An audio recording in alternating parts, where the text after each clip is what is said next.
Hello friends, welcome back to my channel @biomed। आज की हमारे वीडियो का टाइटल रहेगा फोटोसिंथेसिस का डार्क फेज। ओके, या फिर हम कहें light independent phase. Light independent phase यानी जिसमें लाइट की ज़रूरत नहीं होती, जिसको हम अल्टरनेटिवली डार्क फेज कहते हैं। डार्क फेस में भी मैंने आपको बताया था कि डार्क फेस के भी टाइप होते हैं depending upon the anatomy of the plant. Either it can be C3 C4 cycle. तो आज हम पढ़ने वाले हैं kelvin Benson cycle. Kelvin Benson cycle. Okay, so before starting the video, do not forget to like, share and subscribe my channel. आज हम इस cycle के बारे में जो पढ़ रहे हैं, kelvin Benson cycle, who have given this, first of all the question arises. So it has been discovered by Melvin Kelvin and Benson. So the two scientists were there, Melvin Kelvin and Benson. So he has experimented. The experimental organism was green alga, that is chlorella, which is fed up with radioactive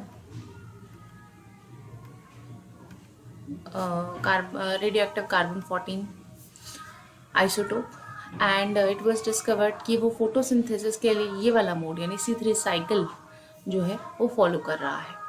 ठीक है, and for that further study chromatography and autoradiography studies were done so to confirm this that this kind of cycle has been taking place in this body. ठीक है, और enzymes कौन सी लगी, क्या लगी? So enzyme जो लग रही थी वो थी राइबोलोज बिसफॉस्फेट, राइबोलोज बाय या बिसफॉस्फेट, कार्बोजाइलेज, ऑक्सीजनेज। नाम बहुत बड़ा है और इतनी ही अबेंडेंट ये एंजाइम भी है। मोस्ट अबेंडेंट एंजाइम का नाम इसे दिया गया है because it is present in all the plants. ठीक है, सभी प्लांट्स में होते हैं, चाहे वो C3 साइकिल फॉलो कर रहे हो, चाहे वो C4 साइकिल फॉलो कर रहे हो, चाहे वो कैम्प पाथवे फॉलो कर रहे हो, क्योंकि उन सभी को जनरली ये मेथड तो फॉलो करना ही है, चाहे वो उसके अलावा कोई भी पाथ फॉलो कर रहे हो, ये एक पाथ तो वो ज़रूर फॉलो करेंगे। So this cycle, this enzyme is having 8 large and 8 small subunit, and it has been first discovered in an organism Rhodospirillum. But alternatively अगर हम बात करें, रोडोस्पाइरलम के पास ज़्यादा यूनिट नहीं थी, उनके पास 2 L यानी 2 लार्ज सब यूनिट और 2 स्मॉल सब यूनिट थे। इनमें लार्ज और स्मॉल सब यूनिट में कॉपर एंड मैग्नीशियम आयन जो है वो होती हैं for as a reaction centre for the enzymes. ठीक है, ये हो सकता है क्वेश्चन इस तरह का कुछ कि इनमें कौन से तो कॉपर मैग्नीशियम आयन होती हैं। So let's talk about the cycle itself. बाकी डिस्कशन उस साइकिल में ही करते हैं, kelvin Benson cycle. So the cycle C3 cycle भी हम इसको बोलते हैं। इसी फेज को हम बायोसिंथेसिस फेज भी कहते हैं बिकॉज इट इज़ ये जो फेज है दिस कार्बन मेटाबॉलिज्म का, this is an anabolic phase where something is synthesising carbon dioxide is fixed to form और टू सिंथेसाइज कार्बोहाइड्रेट, इसलिए इसको बायोसिंथेसिस फेज भी हम बोलते हैं। यहाँ पे कार्बन डाइऑक्साइड का रिडक्शन चल रहा है, सो एक्चुअली फोटोसिंथेसिस तो यही है, साथ ही साथ एनाबॉलिक रिएक्शन है क्योंकि यहाँ पर एक कंपाउंड बन रहा है। इस रिएक्शन के 3 स्टेप है जिसमें हम सबसे पहले बात कर रहे हैं कार्बोजाइलेशन की। कार्बोजाइलेशन,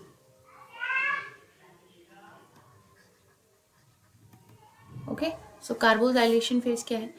carbon dioxide which is one carbon, ठीक है, one carbon molecule carbon dioxide along with ribulose bisphosphate molecule is carbosylate with the molecule ribulose, with the help of the enzyme ribulose by या bisphosphate carboxylase oxygenase. So it is showing affinity for both the molecules carbon dioxide and oxygen. So that's why its name is Robisco.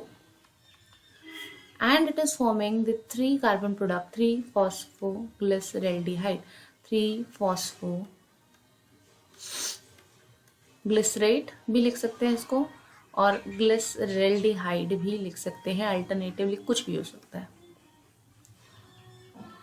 Okay, now इससे इसको convert करना जो है वो बनता है 1,3 die phosphoglyceraldehyde. मैं दोबारा नाम नहीं लिखूंगी, रिपीटेशन हो रहा है। फॉस्फोग्लिसरल्डिहाइड या फॉस्फोग्लिसरेट, दोनों में से कुछ भी लिख सकते हैं। ग्लिसरेट यूजुअली हम लिखते हैं जब वाटर मॉलिक्यूल भी निकल रहा हो, और ये आप लिख सकते हैं क्योंकि आपको बहुत सारे रिएक्शन में भी लिखा हुआ मिलेगा, अल्टरनेटिवली दोनों में से कुछ भी मिल सकता है लिखा हुआ। अब ये कैसे बना, देखिए यहाँ पर एक फॉस्फेट ग्रुप है थर्ड पोजीशन पे, यहाँ पर 2 फॉस्फेट ग्रुप है, यानी कोई फॉस्फेट आया होगा। एंजाइम रहेगी फॉस्फोग्लिसरेट काइनेज।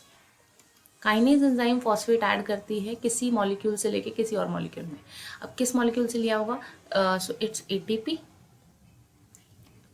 एटीपी से लेकर एटीपी किस में कन्वर्ट हो गया, एडीपी प्लस फॉस्फेट में, और ये जो फॉस्फेट मॉलिक्यूल है वो किसको ट्रांसफर हो गए, वो हो गए इन्हें ट्रांसफर।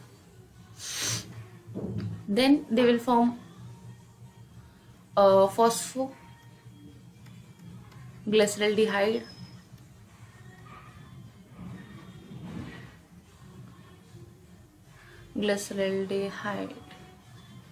एंड यहाँ जो यूज होगा वो होगा NADPH रिड्यूसिंग सोर्स, जो कि खुद ऑक्सीडाइज हो जाएगा, इन्हें रिड्यूस कर देगा फॉस्फोग्लिसरल्डिहाइड में। देन ये जो है आइसोमेरेज, ट्रायोज आइसोमेरेज, क्योंकि ये थर्ड कार्बन है तो थर्ड कार्बन शुगर है तो ट्रायोज लिखेंगे, और इसका आइसोमर ये बना सकते हैं अपना। Alternatively triose isomerase enzyme use होगी, यानी ये तो यूज हो ही सकते हैं इस रिएक्शन में, साथ ही साथ एक और इन जैसा ही प्रोडक्ट है, इनका आइसोमर है जो यूज होता है। तो ट्रायोज आइसोमेरेज एंजाइम जो है वो क्या बना देंगी, डाई हाइड्रोक्सी एसीटोन फॉस्फेट। अगर आप इनके प्रोडक्ट को देखें और आपने एक और साइकिल यानी ग्लाइकोलाइसिस पहले पढ़ी होगी तो आपको पता चलेगा ये एक रिवर्स ग्लाइकोलाइसिस चल रहा है, ठीक है। तो उस हिसाब से प्रोडक्ट बताना आसान है। Dihydroxy acetone phosphate 1,3 di PG glyceraldehyde, आप देख सकते हैं सारे के सारे वही चीज़ें। This is also known as PGAL and this is known as DHAP। अब इन दोनों को कन्वर्ट, यानी ये दोनों में से कोई भी कन्वर्ट होके क्या बना सकते हैं, फ्रक्टोज 1,6 डाइफॉस्फेट। एंड उसके लिए एंजाइम होती है एल्डोलेज।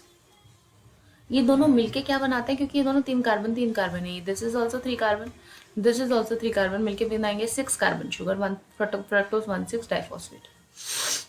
नाउ एक एंजाइम लगेगी फॉस्फेटेज, जो कि निकाल देगी फॉस्फेट ग्रुप फ्रक्टोज में से और उसको बना देगी fructose 6 phosphate. And this fructose 6 phosphate again इसमें आइसोमेरेज एंजाइम लगेगी और ये इसको क्या बना देंगे, ग्लूकोज। ग्लूकोज तो बन गया, रिएक्शन का ये पार्ट तो खत्म। ये पूरा जो भी पार्ट था, this phase is the second phase of the reaction, ठीक है। The second phase of the reaction, ये तो पहला फेज था carboxylation phase, and second phase of the reaction is reductive phase. चलिए पहले देख लेते हैं कि कौन सा कार्बोजाइलेशन फेज था। यहाँ से कार्बन डाइऑक्साइड से यहाँ तक का जो फेज था, this is the carboxylation phase, where carbon dioxide is carboxylates or fixed into a 3 carbon sugar. Then this 3 carbon sugar is reduced further to form the 6 carbon sugar. Reduce हुआ, this is whole is known as the reductive phase.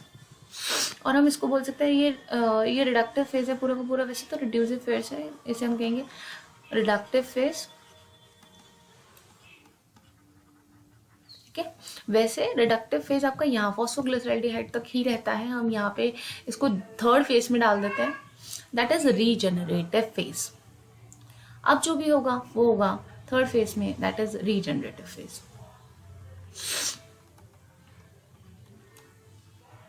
Okay, so 6 carbon sugar glucose, और क्या क्या बन सकता है, the 6 carbon sugar along with this 3 PJAL, 6 3 कितना हो गया 7, क्या बनाएंगे, ज़ाइलुलोज एंड राइबोस, राइबुलोज, ठीक है। तो दोनों मिलके कितना हो गया 5 कार्बन और 4 कार्बन, ठीक है, 9 6 3 9, तो 5 3 9। Then this 4 carbon along with this 3 carbon is going to form the pseudohaptulose. This is ribose, that's pseudohaptulose.